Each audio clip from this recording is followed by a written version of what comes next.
ഉപ്പ് മുതൽ കർപ്പൂരം വരെയും കുട്ട മുതൽ അലമാര വരെയും എന്തും കിട്ടുന്ന വൃശ്ചിക വാണിഭ വിശേഷങ്ങളിലേക്കാണ് നമ്മൾ ഇനി പോകുന്നത്.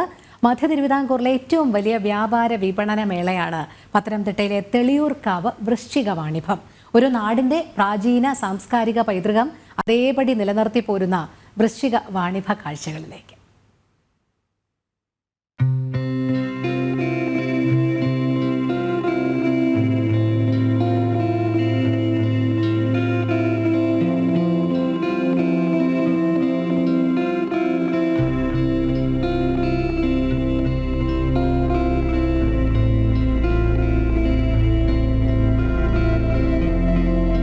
ഈ കാണുന്നത് ഇന്നിന്റെ കാഴ്ചകൾ മാത്രമല്ല, പതിറ്റാണ്ടുകൾക്ക് മുൻപും ഈ നാട് ഇങ്ങനെയായിരുന്നു. കാർഷിക, വാണിജ്യ, സാംസ്കാരിക സമൃദ്ധി നാട് അന്നും ഇന്നും ആഘോഷമാക്കുന്നത് ഇങ്ങനെ തന്നെ.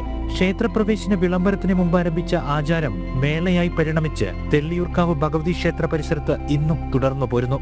എല്ലാ വർഷവും വൃശ്ചികം 1 മുതൽ 10 വരെയാണ് മഹാമേള. നൂറ്റാണ്ടുകൾ പഴക്കമുള്ള ഗ്രാമീണ മേളയാണ്. തെള്ളിയൂർക്കാവ് ഭഗവതി ക്ഷേത്രത്തിന്റെ ആചാരവുമായി ബന്ധപ്പെട്ട് ക്ഷേത്രപ്രവേശനത്തിന് മുമ്പ് തെള്ളിയൂർ അമ്പലത്തിൻ്റെ മുൻവശത്തുള്ള മതിൽക്കെട്ടിലായിരുന്നു ക്ഷേത്രത്തിലേക്ക് ഓരോ കർഷകരും അവർ ചെയ്ത ഉൽപ്പന്നങ്ങൾ, അപ്പോൾ അരയ സമുദായത്തിലെ അംഗങ്ങൾ അവരുടെ ഉൽപ്പന്നമായ സ്രാവ് അങ്ങനെ ഭഗവതിക്ക് കാഴ്ചവെച്ച് പരസ്പരം കൈമാറി ലേലം ചെയ്ത് ഓരോരുത്തർ കൊണ്ടുവരുന്ന ഉൽപ്പന്നങ്ങൾ അവർ പരസ്പരം കൈമാറി അങ്ങനെ ഒരു വലിയ മേളയായിട്ട്. അപ്പോൾ ഇതിൻ്റെ എത്ര വർഷം ആയെന്നോ ചരിത്രം നമുക്കറിയത്തില്ല. അത് നൂറ്റാണ്ടുകൾ പഴക്കമുള്ള മേളയാണ്. ക്ഷേത്രപ്രവേശനം കഴിഞ്ഞത് തന്നെ നമ്മുടെ ഭഗവതി ക്ഷേത്രം ഈ കാണുന്ന ആനക്കൊട്ടിലിൽ വെള്ളി പരമ്പ് വിരിച്ച് അവിടെയാണ് ധാന്യങ്ങൾ സമർപ്പിച്ച് ആചാരപരമായ കാര്യങ്ങൾ നടക്കുന്നത്. ഇത് കഴിഞ്ഞ വർഷം വരെ ഒരു സ്വകാര്യ വ്യക്തിയായിരുന്നു 80% ഈ മേള നടത്തിപ്പ്. അദ്ദേഹം ഇപ്പം ജയിലിലാണ്.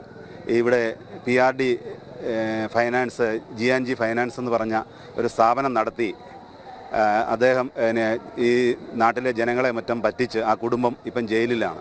അത് കഴിഞ്ഞ് ഈ പ്രാവശ്യം MLAയുടെ നേതൃത്വത്തിൽ കളക്ടറുടെ അധ്യക്ഷതയിൽ നടന്ന യോഗത്തിൽ തീരുമാനമായി ദേവസ്വം ബോർഡ് വളരെ പൂർവാധികം ഭംഗിയായി ഈ മേള നടത്തണമെന്ന് തീരുമാനമായി. അതിൻ്റെ ഭാഗമായി ഒരു 99% വ്യാപാര സ്ഥാപനങ്ങളും ഈ 10.5 ഏക്കർ ഉള്ള ഭഗവതിയുടെ ഈ അമ്പലത്തിൻ്റെ കോമ്പൗണ്ടിലാണ് നടക്കുന്നത്.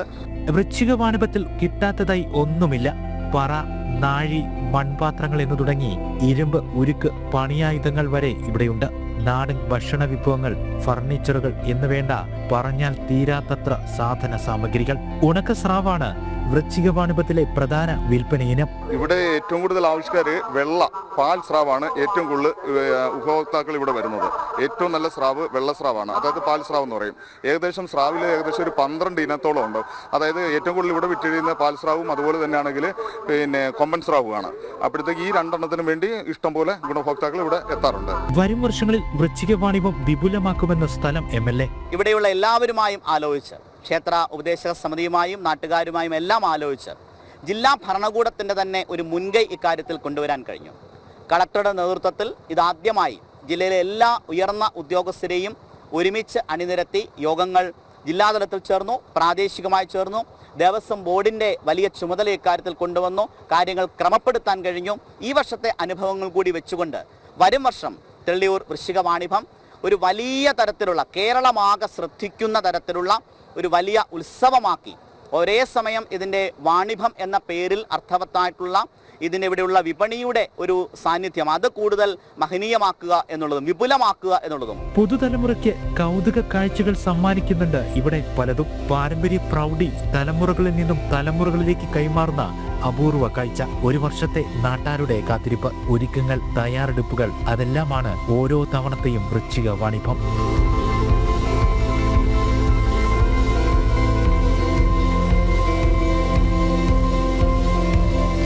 ജനം, പത്തനംതിട്ട.